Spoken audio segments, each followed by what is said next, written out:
By head coach Mike Leader. Mike, it wasn't real pretty, but it was a win. No, and again, you know, we said before the game just how athletic and physically tough and committed that Armstrong was to rebounding the ball. And that was about as big a mismatch as you're going to find in terms of the competitive spirit on the glass. They really gave it to us, rebounding the ball. We haven't been beaten like that on the glass in a while. But, you know, we got some really big, we only gave up 5 baskets in the second half and really got some timely stops. We had given up 25 points in the first 10 minutes of the game, and we gave up, and again, help me with the math here, 33 or so to end the game. So in the last 30 minutes. So I thought that, you know, it was a grinding kind of game. I know guys are tired. Jamon started cramping up. You know, Darryl fouled out, Bobby fouled out. We were literally down to 5 guys in there. And, you know, I give these guys a lot of credit because there's not a lot of help coming. Kevin's probably playing a hair over 75%. Darius is working incredibly hard to come back with his health, and then Derek as well. So, you know, we got guys that we're just leaving out there. Alan's playing 39, Joe Hayton. You know, there's just no resting, and they were so big and so physical and so quick to the ball. They really gave us a hard time on the glass. But, you know, again, I'm really, really proud of these guys. And if you would ask me, you know, maybe at the 9-minute mark, if we would get a double-digit win, I don't know that I would have believed you at that time.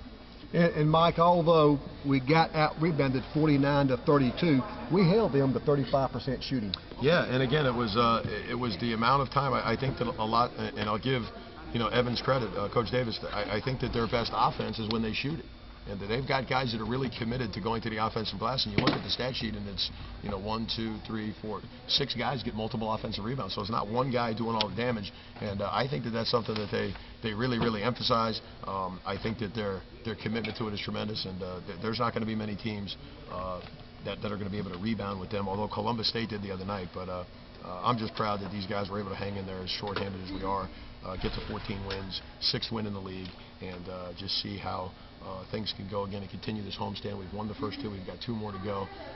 Get some rest, and then see what we can do Thursday night in here, which should be a really exciting night on Thursday. When will we get Darius Redding back?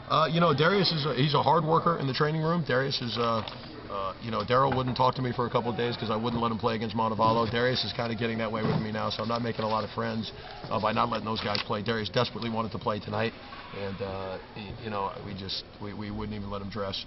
Same when we took Darryl over to Montevallo, I wouldn't even bring his jersey.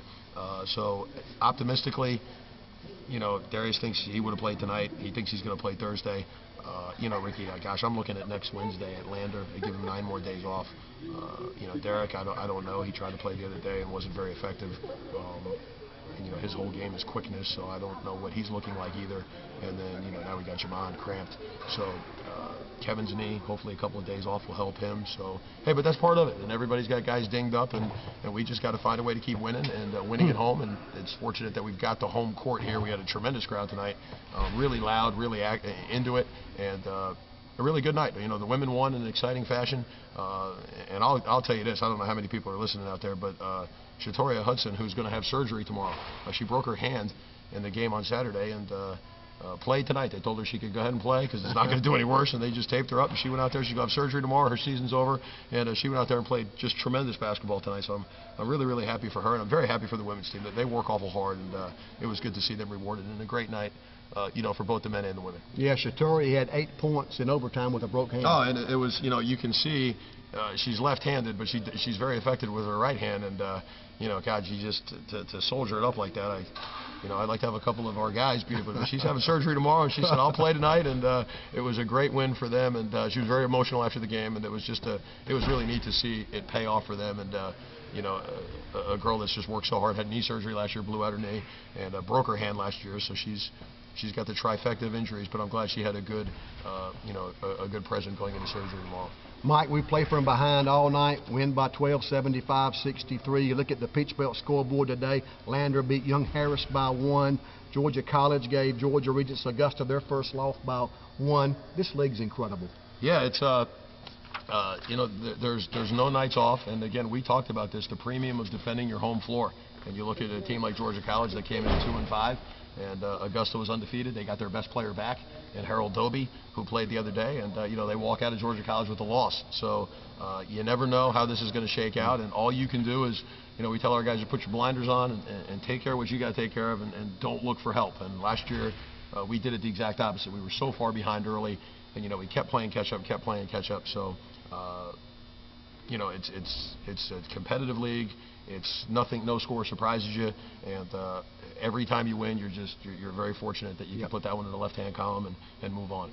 You mentioned it earlier, but Thursday night's going to be special. Yeah, something that Dr. Blanchard came to myself and Coach Britsky back in the fall, early in the fall, and thought it'd be a great idea to name the court after Randolph Barksdale, who, you know, beyond a coach, he's a tremendous guy and meant so much to not only Georgia Southwestern but to the community as well. Not to mention everything he's meant to me personally and my family. And I know I'm one of many, and my family's one of many that Randolph has touched and reached. I know you feel the same way, but to give him that honor, it's really, really well deserved. It's something that'll go down, you know, and stay here long after everybody's gone here, and he deserves it, and he's very, very appreciative. I'm excited that I get to be a part of it and watch. A guy that doesn't like these kind of accolades, and he doesn't like the attention, but it's really well deserved. He's embraced it, which I'm really happy about. I'm going to really look forward to seeing his family come down here, and I think it's going to be a special night, not just for the basketball, but just for the entire Americas community. I know we've tried to, you know, to pump it in town. I'll talk with Thurston on the radio on Thursday to try to get this out.